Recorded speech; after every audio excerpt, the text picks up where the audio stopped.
Hi, Maria here. Welcome to my channel. Today I want to share with you 6 fragrances that I feel are fit for a queen, but instead of just going with traditional, like what we have in our head of a European queen, I thought I would give you many different types of queens from many different realms, and I'm really excited. But before we get started, if you haven't subscribed, just go ahead and hit that button, join the Weird and Wonderful family. It would be amazing to have you part of the community, and without further ado, let's get into this. So first, this idea came from a wonderful subscriber. She has an Instagram channel. I'll leave it linked down below. She was saying in light of King Charles becoming king, why don't you do a video on fragrances that are fit for a queen? So I thought, hey, that's a great idea. So the first fragrance that I want to talk about is a current royal. I'm thinking like the English royal, that kind of thing. And I had to go with ENIGMA Parfum Essence de Parfum by ROJA Parfums. Now, partially because ROJA Parfums is from England, the perfume is made in England, and it smells uber classy. So you're getting a lot of white florals in here, but the star floral, I would say, is the May Rose that's in here. There's a little bit of a peach feel. It's a little bit powdery. It's classy. It's one of those fragrances that you smell put together, elegant. So for me, this is the perfect fragrance for a queen. Like I can see, Kate Middleton. I can see Kate Middleton wearing this fragrance and her just smelling totally sophisticated. Yay! So this one is gorgeous for a current modern day queen. The next queen that I think of is more of a Middle Eastern queen. She has, I think of Princess Jasmine, honestly, when I think of this fragrance. So, she wears these beautiful opulent outfits, and she has a tiger, and she has this beautiful Middle Eastern garden, and it has roses and kumquats and delicious spices in the air. She would wear Elie Saab Le Parfum Royal. Now this fragrance, again, it's rose-centric. It is so mouth-watering. It's got orange in it. It's very strong.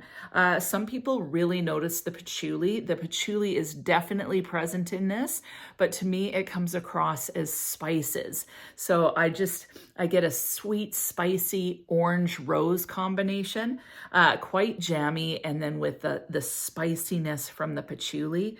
I just think it's absolutely gorgeous. I just imagine sitting in kind of a humid garden with spices and oranges and rose just permeating the air while I stroke my tiger. But this is also... Stroke my tiger?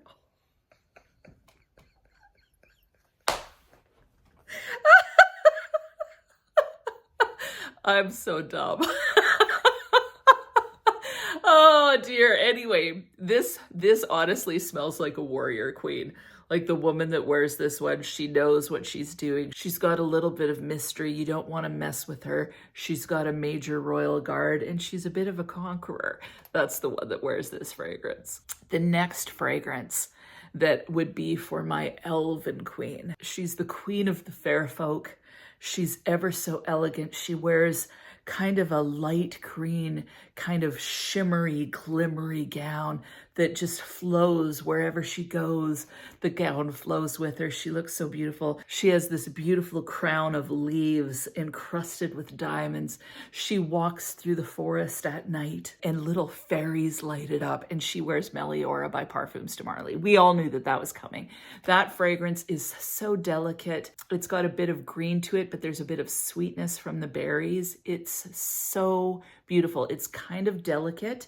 It feels slightly aquatic to me. The longevity is amazing on it, and I'm absolutely in love with that fragrance. So it has black currant, there's red berries, there's cassis in it. As far as florals, there's rose, ylang ylang, lily of the valley, and then the base is musk and vanilla. But what I get is a slightly green berry fragrance. It's ever so slightly sweet.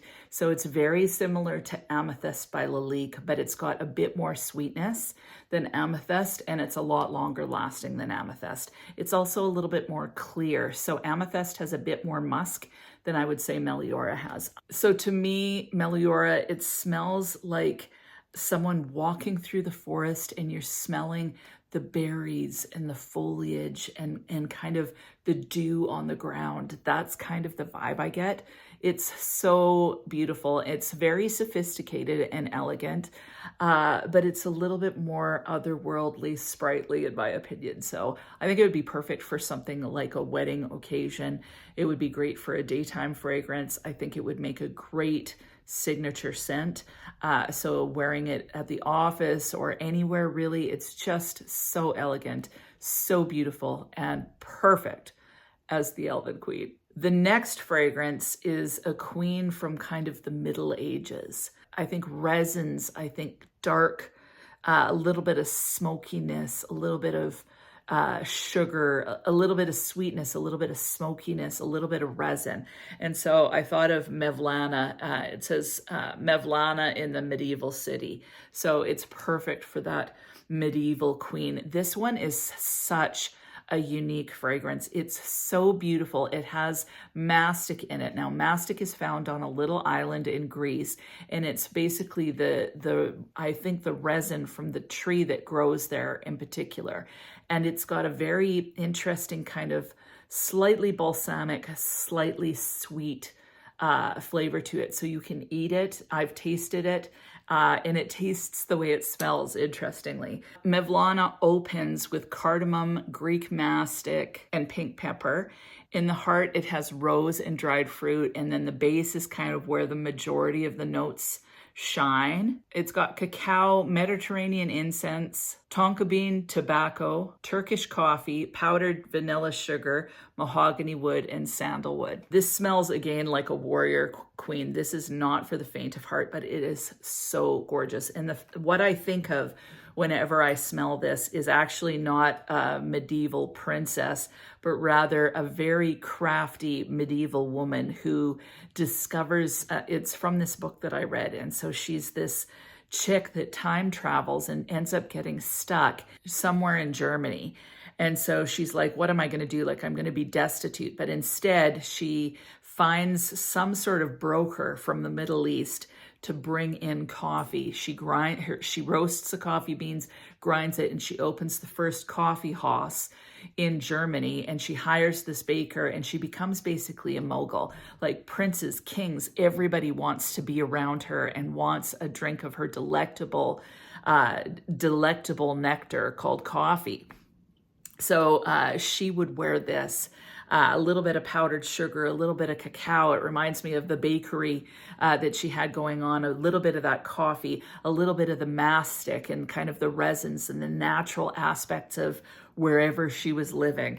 That's what this fragrance reminds me of. This is such a regal fragrance, but it smells otherworldly in a sense. It smells completely different than anything I've ever smelled before. There's a little bit of a smoky feel to it, which I'm assuming is kind of that incensey, woody vibe. This also has a bit of tobacco, so maybe I'm getting a little bit of this.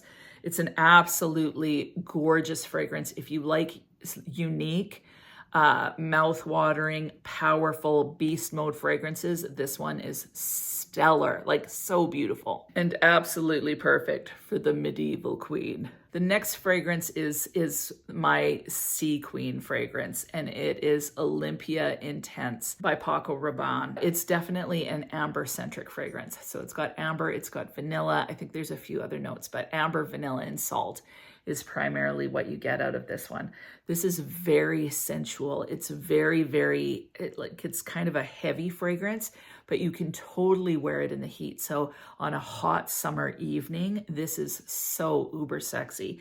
And what it smells like is kind of salty skin that's been baking in the sun. So the queen that wears this, her skin is bronze and glowing at all times. And she's not afraid of smelling extremely sensual. Yeah, this one is like quite uber sexy, but it's very kind of regal, very potent, very visceral in a way as far as the response from this fragrance, I think because of that amber salt combination. It's absolutely beautiful and perfect for the bronze goddess queen that comes to play summer evenings.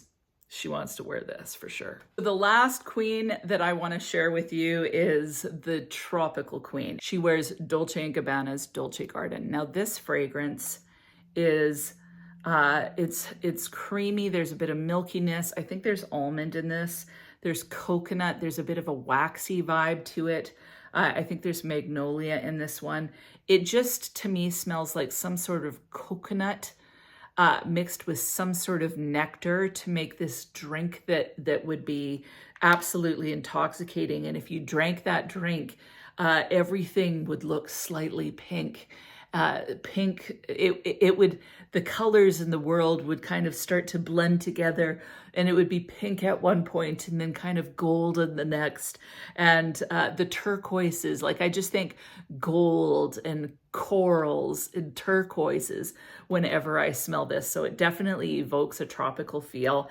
And although it's tropical, although it's a fun fragrance, there's something quite classy, in my opinion, to this as well. So I imagine some tropical queen, she doesn't wear a gown. She's got like this cool bikini that she wears with this long flowing thing out the back. She doesn't have a crown. She has flowers in her hair, and she is so full of life and so full of jubilation. It's so fun to be around. Like the party happens with this queen, and she's wearing Dolce Nectar. So those are my 6 queens. They are all amazing. And seriously, all these fragrances have some sort of regality to them, in my opinion. So they all are regal in some way, shape, or form to me. Each one has its own sophistication and elegance, but they're all very, very different.